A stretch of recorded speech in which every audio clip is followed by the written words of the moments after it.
back to Sephardic U's podcast, weekly podcast, where this week we begin Exodus. We just finished last week with Vayechi, and this week is Parashat Shemot, the first portion in the book of Exodus.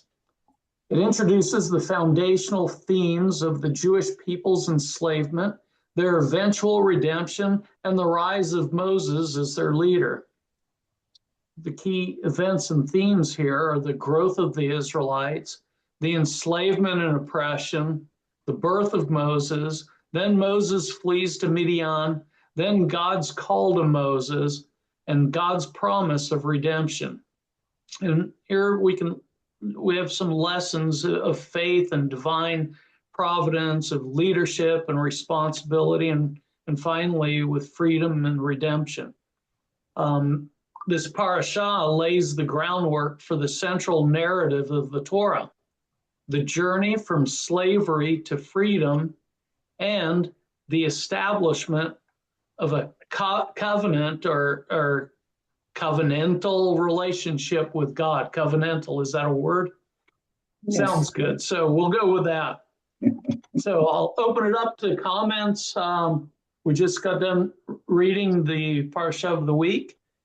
Anybody have initial comments they'd like to start with? Nathaniel, I want to say something, please. Yes, Rafael. Something, can you help me? Sure. Translator. Que en la Biblia cristiana dice que es un error muy grande que aquí se comprueba. So he says that in the Christian Bible, they say that there's a very big error or maybe contradiction that is shown here. Okay, so in the Christian Bible, Rafael, you're saying there's a big contradiction in here. Can you go on and expand on that?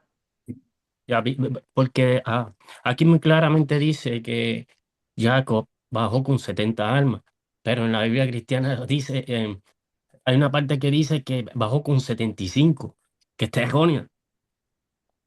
So it says that the Christian Bible says that there is an error basically in arithmetic here, where it's talking about 70 people who came to Egypt, and that somewhere else another number is given. I have an answer. First of all, they have played a lot with the numbers, which is true. Sometimes Jacob and Joseph... Who has played with the numbers? The commentaries and the critics of the Torah. Number 70 was a very magical number to begin with. Number 7 was the number of perfection and completion. There are 66 when you count them by families, by number, but sometimes Jacob is counted at the beginning, sometimes he's not counted, sometimes they add Joseph and his sons. Sometimes some commentators have said it was to round up the number. Mm-hmm. Others are saying that Yochebed was born then, and the daughter of Asher also. So at the moment they entered Egypt, those two children were added. So there are really, the critics are trying to parse the Torah, but it is really not important. Interesting. I think that's a mic drop moment. We can wrap up this podcast. Thank you. Rafael, ¿tú comprendes? Yeah. Okay. Yeah, I read before I read this in other information. I don't remember if it's midrash or comments of the Haham. So other thing is, otra cosa es que probablemente los Yehudí eran más que los mismos, al ver el paro que eran, o sea que eran, los judíos eran más fuertes y probablemente eran más que los mismos judíos y muy talentosos. Pero no entendí quién era más que los que probablemente, leí un comentario que decía que probablemente los judíos eran más que los mismos judíos y más talentosos. Los yehudís, pero sí, yehudí y judíos son lo mismo. Por eso. No entiendo. Que los mismos judíos eran más que los mismos egipcios. Sí. Que probablemente. Yeah, no, he just says that, yeah, that which is said there that that it's probable that the Jews were more numerous than the Egyptians themselves, Mm. right? Okay, so Correct. And so, yeah, there's something interesting there, which I've talked to certain people about, and apparently the Jewish people in Egypt had a much higher fertility rate and a much lower infant mortality rate than the Mhm. rest of the Egyptians. And Correct. so this was the beginning of sort of the suspicion and the jealousy is why is it that these people are proliferating so quickly where we can't? And plus there was something else. They the ancestors of the Jews were the people of Aram Naharaim, right? Where Lavan was living. Basically, that's where the family came from. And at the time, Egypt was at war with those people. This is another thing that I heard. Mm. And so they looked at that and said, these people are not Egyptians. They are foreigners, and they belong to a people that is at war with us. And so there was a legitimate reason to fear that they could switch sides. I Very believe interesting, Stan. Uh, Hmm. I believe the jealousy, it is mostly bad jealousy because we already see that with Abimelech confronting Isaac, telling him, you are more numerous than we are, you are more prosperous than we are. We are Right. talking about one family living in Gerar. And already this accusation is coming. You have been more successful in the year of famine.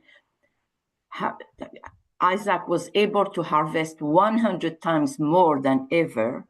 Therefore, there was an element of jealousy at the base. Like today, they say the Jews control the world, the Jews are this, the Jews are that. We are a tiny portion of the global population. But yet, in the eyes of our enemies, they have made us to rule the world.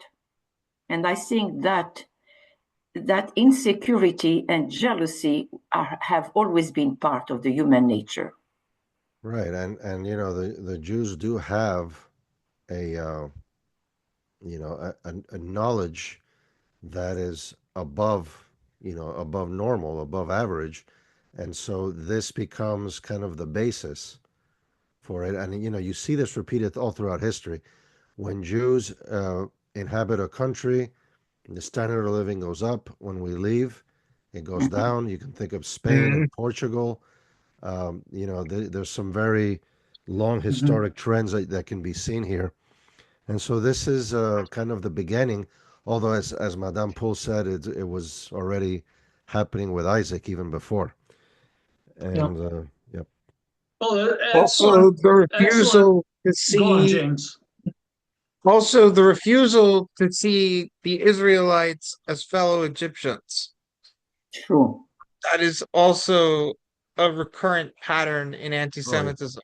Absolutely. Yeah, Hmm. they're yeah, the Jews are different. They keep to themselves. They have different fortunes, right? They were multiplying quicker. They weren't dying as much. There was enough differences there for them to do that, for them to say, you know what, they're not like us. Mhm. Yeah. And then, of Great, course, great conversation, Raphael. Thank you for starting us off with this. And where Raphael was alluding to is in the first Aliyah. I'll read out of here. The total number of persons that were Jacob's issue came to 70. Joseph being already in Egypt, so now not counting them there. But Raphael's comparison between other midrashim and New Testament that he's read. It's a great conversation. I want to go to Jervis, who asked a question in the chat. He asked, so there's no case that the midwives were lying about the births. Is that right? Who'd like to take that on? Well, Lying to who? to Pardon Pharaoh, me, James? Lying to who? that they were lying to Pharaoh how the uh, about how the Israelite women were fertile. I mean, I think I think it implies that they were.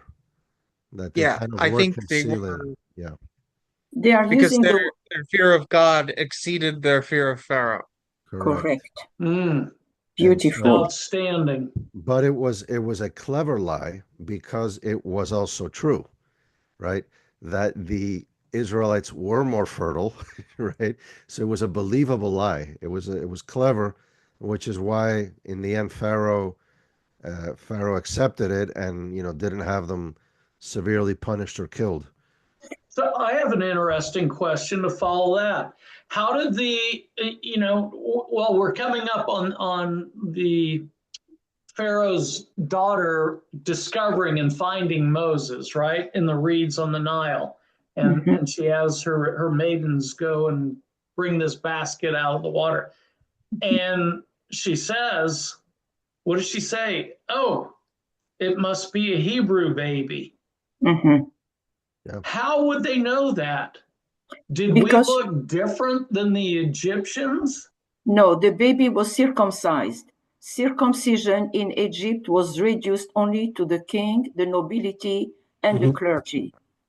For the first time, the Torah is going to make an exception and a revolution by extending the circumcision to the babies. So she notices the babies being circumcised, and she draws the immediate and correct conclusion that the child is a Hebrew child. Wow. Okay.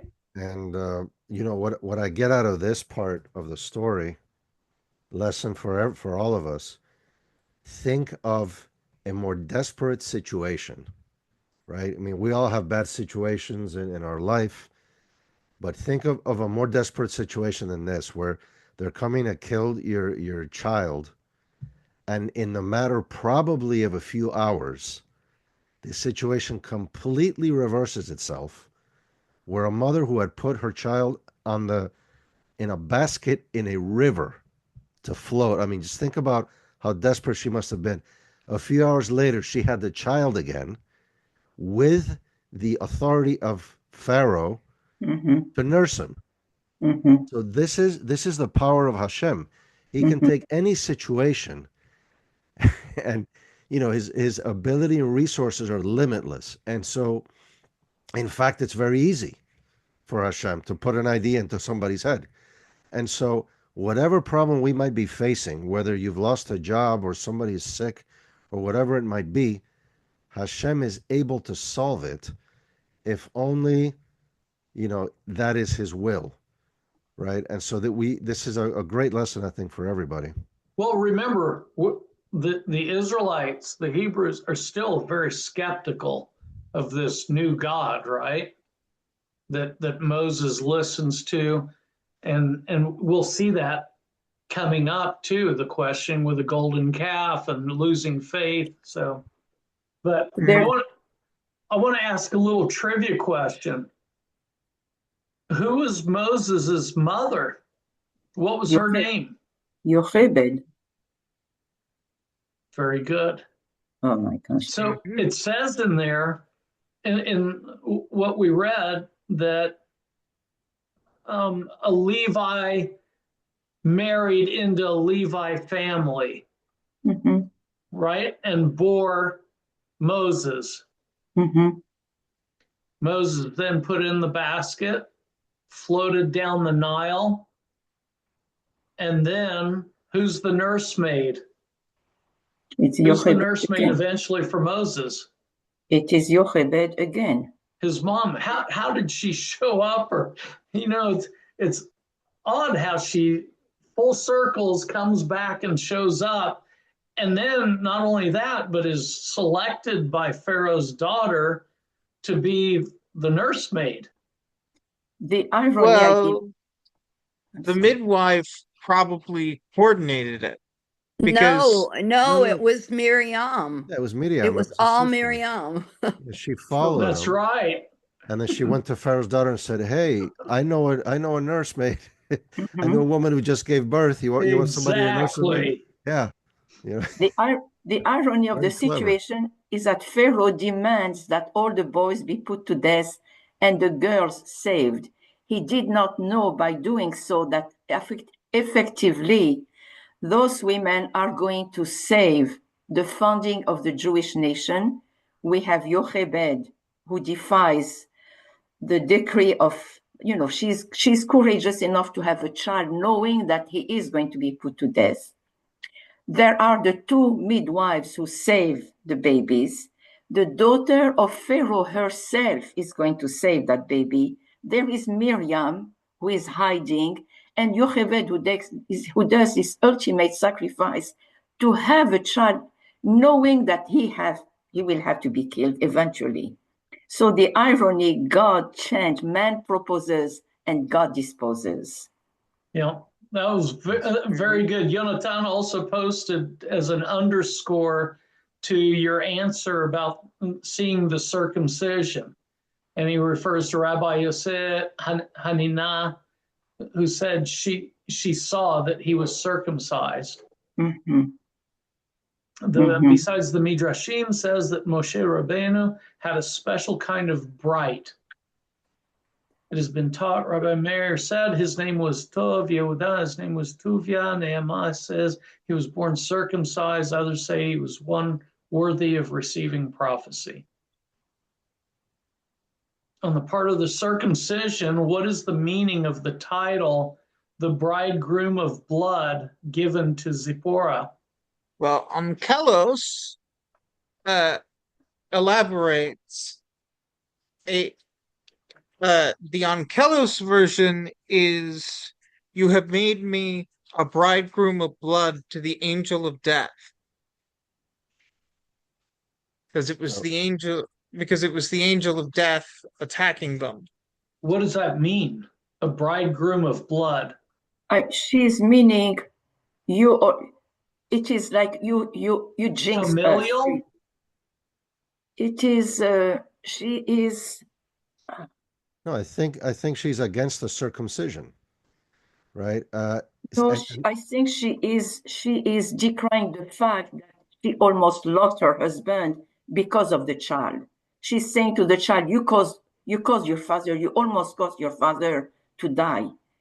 We say also the bridegroom of the Torah, Hatan Torah. It's an expression, it's an idiom of Hebrew to show a close connection. There is Hatan Torah, Hatan Bereshit, Hatan Damim. Right, and this I wanted to add about this part of the story is fascinating because it is almost always left out of the retelling of the story. This was not put into the Ten Commandments movie with Charlton Heston, right? And so Moses had not circumcised his son, and here he is heading back to Egypt to do what? To tell the people about the covenant, which is symbolized by the circumcision, and his own son was not circumcised. And so here it says, at a night encampment on the way, Hashem encountered him and sought to kill him, as if to say, you know what, you're going and you haven't even fulfilled the covenant yourself with your own son. And so for me, this has always been a very simple explanation. We've seen throughout history and even today, many people criticize the Jews for circumcising, which they see as a barbaric act.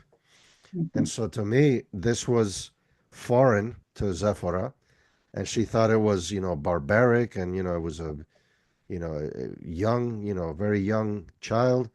And so I think that's all it was. Gershon, she does not say that about Gershon. Obviously, Gershon might have been circumcised.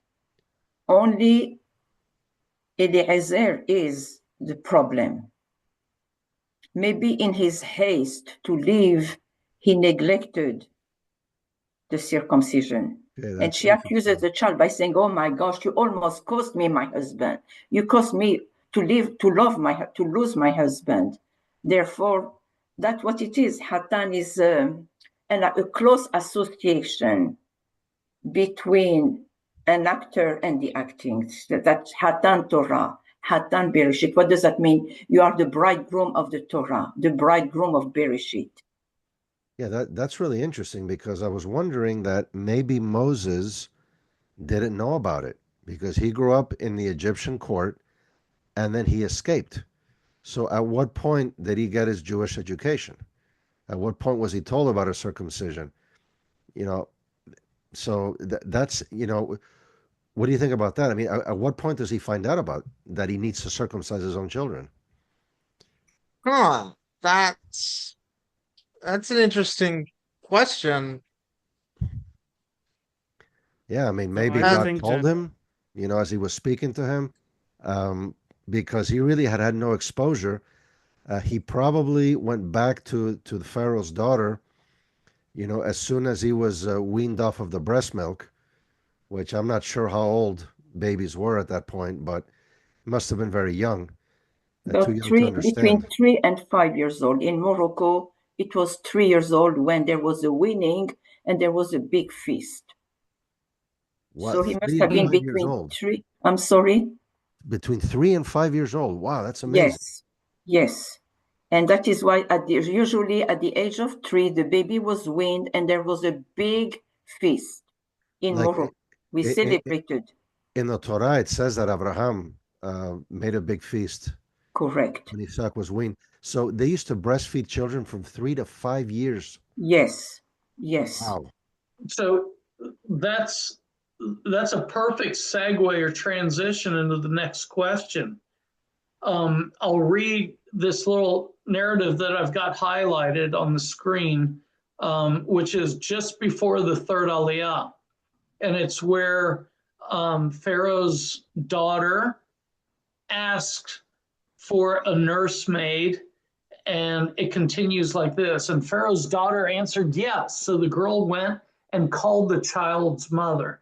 And Pharaoh's daughter said to her, "Take this child and nurse it for me, and I will pay you your wages." So the woman took the child and nursed it.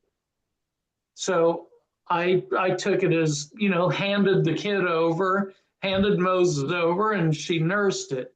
But then it follows with this verse. When the child grew up, she brought him to Pharaoh's daughter, who made him her son. She named him Moses, explaining, "I drew him out of the water." So what does grew up mean is the question. That's very Exactly. interesting. So I That didn't means he was realize that weaned. she'd taken him away. Yeah, I mean, you would think that if she's nursing him, if she's breastfeeding him, then it would be when he was weaned, when he stopped And let's breastfeeding. say that's 3 to 5 years old. Right. Is that Right. grown up? So then it is possible in that case, yeah, that she could have taught him a number of things. Very interesting. So Jonathan just posted, has to be his holy mother's milk. He couldn't take any other milk. Also, nursing may be raising him in the way of Hashem. Correct. Nice. Correct.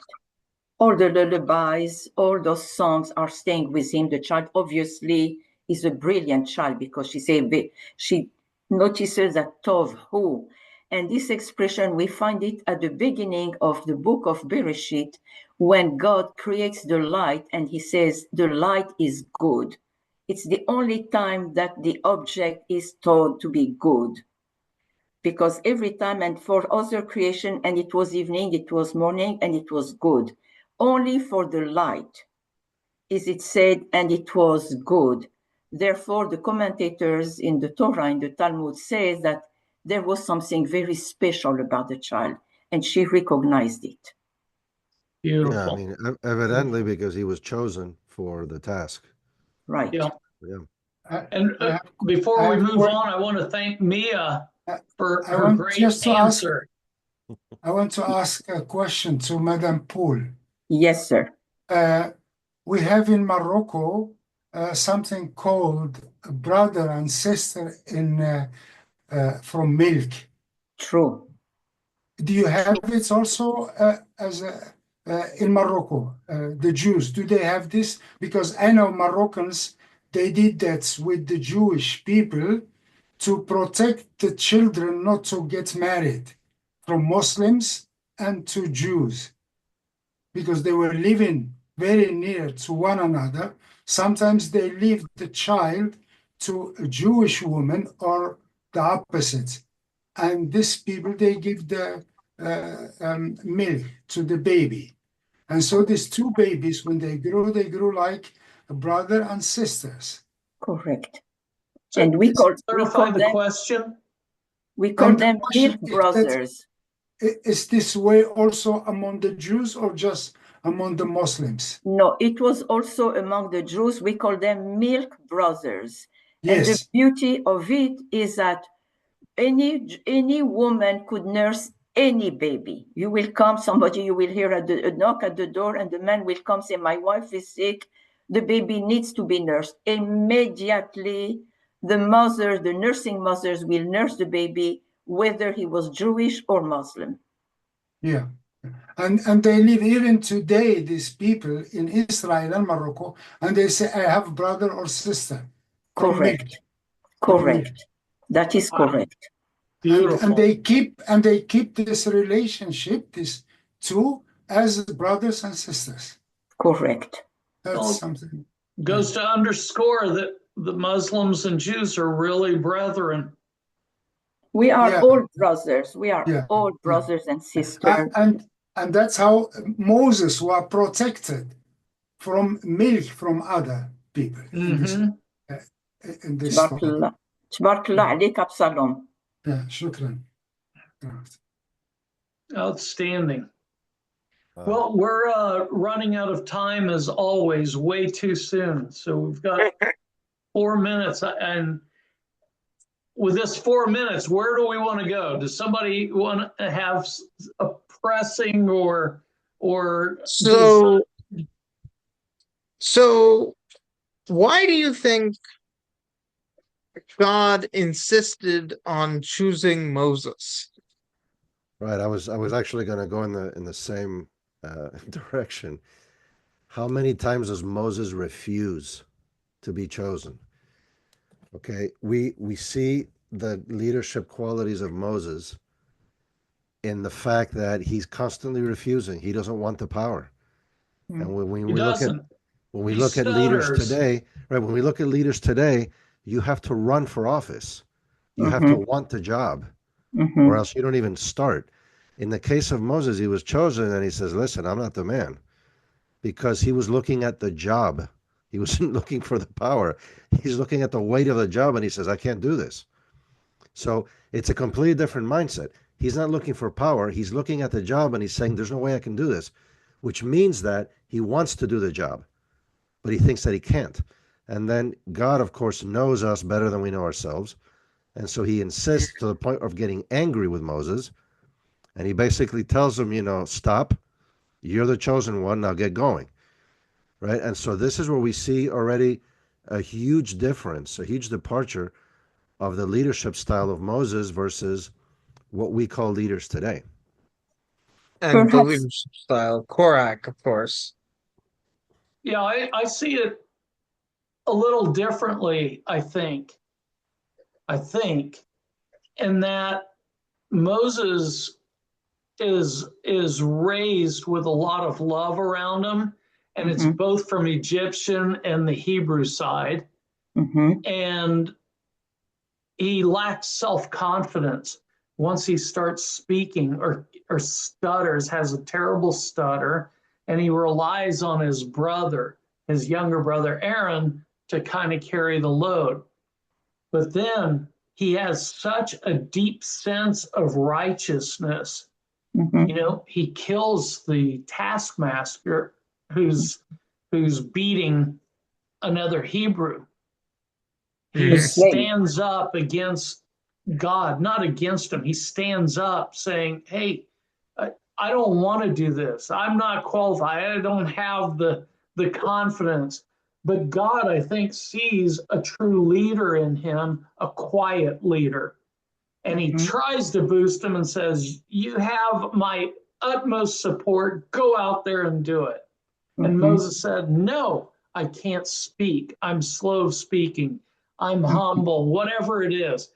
And yet God backs off a little bit, says, maybe in God's mind, he's saying, no, I know this is the right guy, the right man for the job. And if he needs his brother, well, then he needs his brother to be the mouthpiece. And together as a team, they set out to to change history. Right. Well, obviously, the parents were already outstanding human beings, knowing that the decree was in place for 3 years, that every male child will be slaughtered, will be drowned. They still, their faith in God guided them to have another child. It takes a lot of courage. And I believe that it says, there is a saying in the Torah, the signs of the parents are portents for the children. Having such parents already was a very good point for Abraham, for God choosing those two brothers, because Aaron also is going to help his brothers throughout his life. I think that's a great point you make. I think Moses was courageous, just not confident. Correct. And they don't have to, they can work together. Right, and that's the thing. What's also interesting there is that it's hard to worship somebody like this, and to start a cult of personality. Correct. If the guy stutters, he can't even speak. Correct. Right? And so it's not about the leader; it's about Hashem working His will through the leader. That's the important thing. But humans are always diverting their attention to the leader and turning things into a cult of personality, which is why ultimately all these leaders fail, because at some point they either have to pretend to be God or they have to fail, and they can only do that for so long. I think the beauty of this Stefan made parasha. an interesting point in the chat.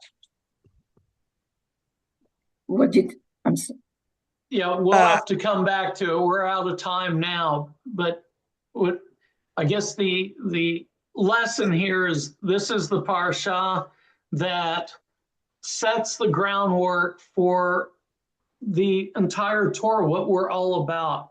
And it's coming out of slavery and our journey from slavery to freedom and our covenant with God. And that wraps up this week. Thank you so much, everybody, for participating. Great questions.